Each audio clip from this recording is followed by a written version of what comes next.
पत्रकारांवर हल्ले करणाऱ्यांना कडक शासन करा. जिल्ह्यातील पत्रकारांची प्रशासनाकडे मागणी. जिल्हाधिकारी अशोक काकडे, अतिरिक्त पोलीस अधीक्षक रितू खोकर यांना निवेदन.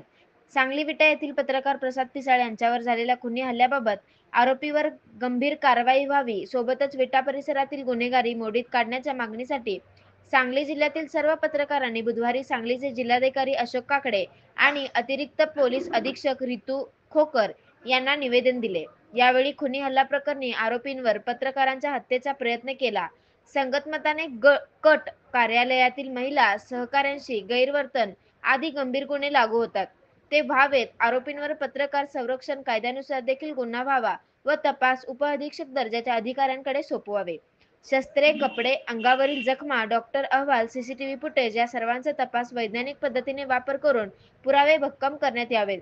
आरोपींना संघटित गुन्हेगारी कायदा, मोकक झोपडपट्टीदादा कायदा किंवा त्यांच्यापासून शहराला आणि सामान्य जनता, व्यापारी यांना गंभीर स्वरूपाचा धोका असल्याने त्यांच्यावर किमान 1 वर्ष कारागृहात स्थानबद्ध करण्याची कारवाई करावी.